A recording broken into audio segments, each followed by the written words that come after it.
आपका स्वागत है एमजी पॉलिटेक्निक के यूट्यूब प्लेटफॉर्म पर।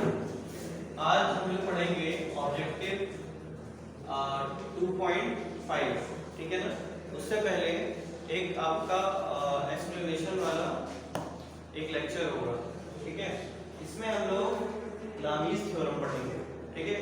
देखिए हमने बहुत इसको आसानी के लिए किया है कि जैसे जो भी आपका सब्जेक्टिव लेक्चर्स होता है तो उसे 2.31, 32 इस तरीके से उसके नंबरिंग कर रहे हैं, और जो लेक्चर जो आपके ऑब्जेक्टिव क्वेश्चंस वाले हैं तो उसके लिए OPJ 2.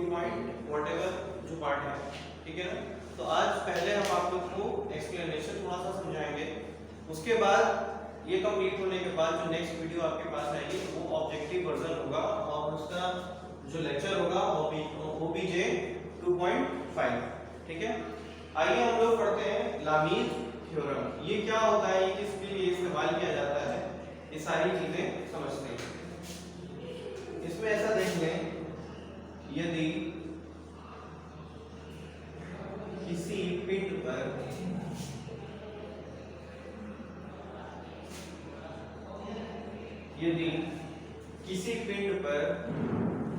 दो या दो से अधिक कोप्लेनर कॉन्करेंट फोर्स कार्य करते हैं तो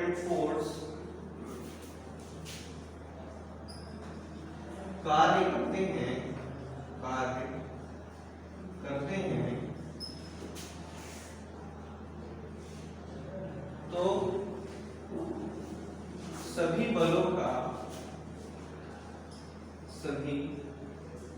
का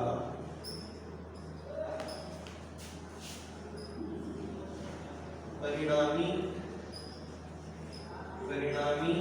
बल निकालने के लिए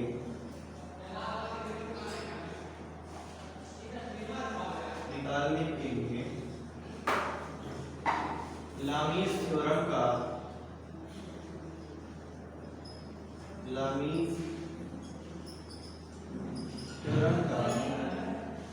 प्रयोग किया जाता है।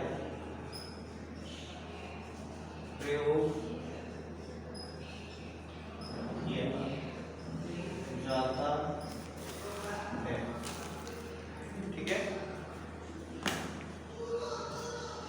जैसा कि आप लोग यहाँ देख पा रहे होंगे, यदि किसी पिंड पर दो या दो से अधिक कोप्लेनर कॉन्करेंट फोर्स कार्य करते हैं तो सभी बलों का परिणामी बल निकालने के लिए किसका इस्तेमाल किया जाता है, लामीज़ थ्योरम का प्रयोग किया जाता है। जैसा कि एक चित्र हम यहाँ बनाएं, एक कोई बॉडी है, राइट। अब इस बॉडी पर दो फोर्सेस लग रहे हैं, एक ये फोर्स लग रहा है, एक इस डायरेक्शन में लग रहा है, ठीक है, और एक ऐसे लग रहा है। इसका पॉइंट ऑफ कांटेक्ट यहां पर है ना।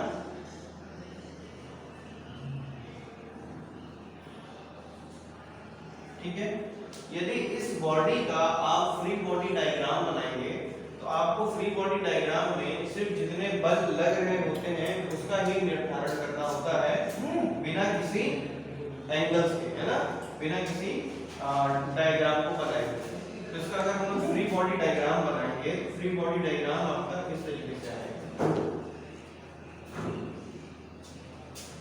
मान लीजिए इसका नाम है P, इसका नाम है फोर्स Q और इसका फोर्स R।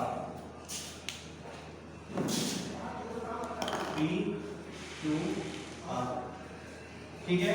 ये ऑब्जेक्ट था, इसके तीन फोर्सेस लग रहे थे, इसका फ्री बॉडी डायग्राम हमने यहाँ पे तैयार कर लिया।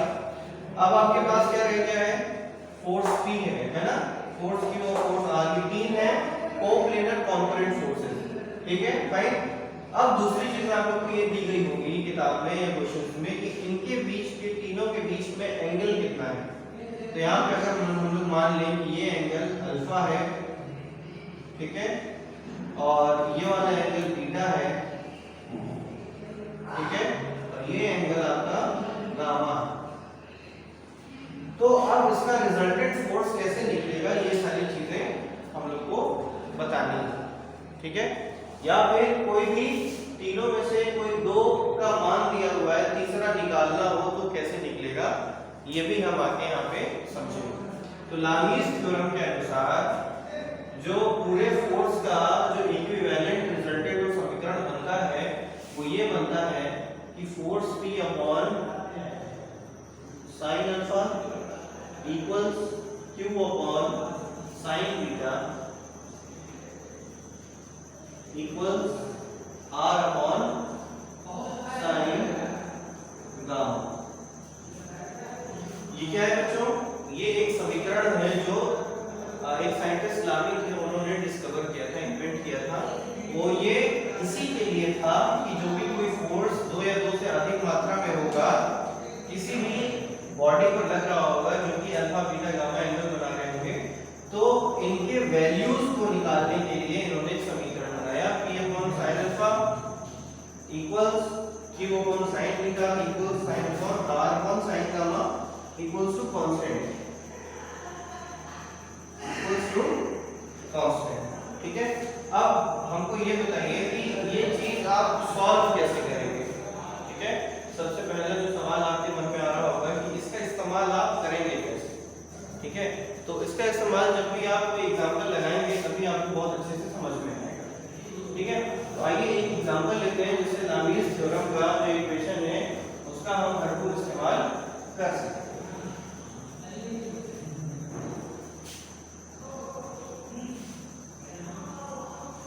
देखिए,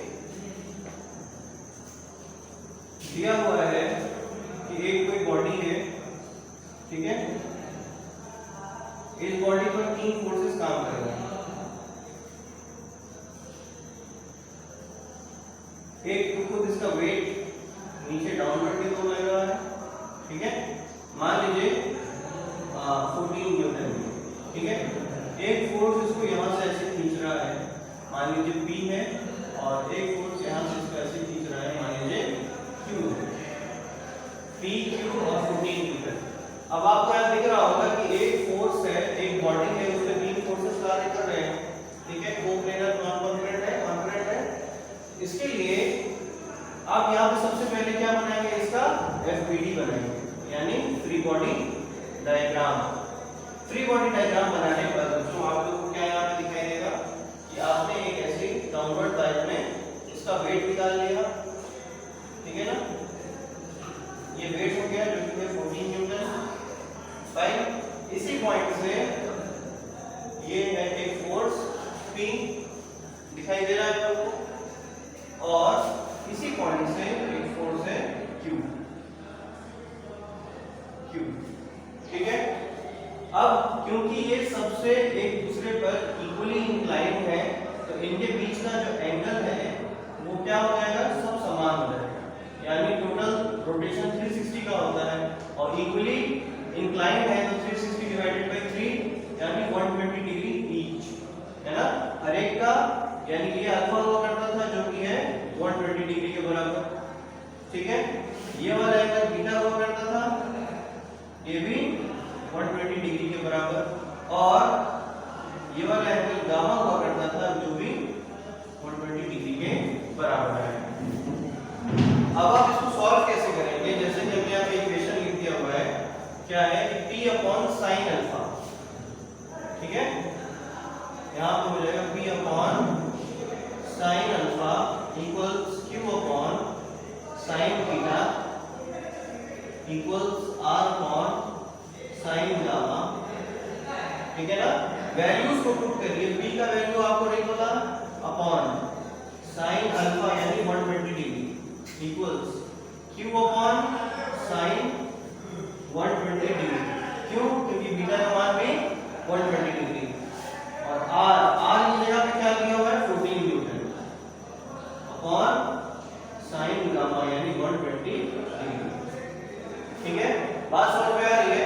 देखिए, अगर आपको P निकालना है और ये चीज आपका एक न्यूमेरिकल वैल्यू कांस्टेंट में दिया हुआ है, तो कांस्टेंट ही है ना, 14 अपॉन sin 20 की वैल्यू हो जाएगी 120 की वैल्यू हो जाएगी √3/2, ठीक है। इस तरीके से सॉल्व करने पर आप इसको और इसको इक्वलाइज कर लीजिए, यानी P upon sin 120 degree equals 14 Newton upon sine 120 degree. आपको दिख रहा होगा ये इक्वेशन और ये इक्वेशन आपने इक्वलाइज कर लिया, ठीक है। तो अब यहाँ से देखिए कि ये और ये डिनोमिनेटर दोनों साइड का कैंसिल आउट हो जाएगा, तो आपके पास रह जाएगा P = 14 न्यूटन। ये देखिए कैसे P का वैल्यू निकाल लिया आपने लामीज इक्वेशन से। ठीक उसी तरीके से Q अपॉन साइन 120 डिग्री को भी इसके इक्वलाइज करेंगे, ये दोनों क्वांटिटी कट जाएंगी और आपको क्या मिल जाएगा Q = 14 Newton. Q also 14 Newton. तो बच्चों ये था, ये एग्जांपल था। एग्जांपल के जरिए आपने समझा कि कोई भी दो अननोन फोर्सेस हों जिसका मान आपको ना पता हो और कोई एक वैल्यू दिया हो, साथ साथ उनके बीच का एंगल्स भी पता हो, तो उसके जरिए से आप कितनी आसानी से लामीज थ्योरम की सहायता से आप उसका मान यानी अननोन फोर्सेस का मान निकाल सकते हैं, ठीक है। तो हमारा जो नेक्स्ट ऑब्जेक्टिव जो लेक्चर रहेगा तो वो टोटली बेस्ड रहेगा लामीज इक्वेशन पे, साथ साथ फ्री बॉडी डायग्राम पे। फ्री बॉडी डायग्राम को लेके और लामीज थ्योरम को लेके हमने जितने भी लेक्चर्स तैयार किए हैं उनको आप प्रॉपर्ली पढ़ते रहिए और साथ साथ में ये सारे नोट्स, लेक्चर का भी नोट्स आप तैयार करते रहिए, ठीक है बच्चों। तो आपसे नेक्स्ट वाले लेक्चर में मुलाकात होगी जो कि लामीज थ्योरम और फ्री बॉडी डायग्राम का ऑब्जेक्टिव सेशन रहेगा, ठीक है बच्चों। तो आपसे अब नेक्स्ट लेक्चर में मुलाकात करेंगे, तब तक के लिए आप घर पे सुचारू रूप से पढ़ेंगे।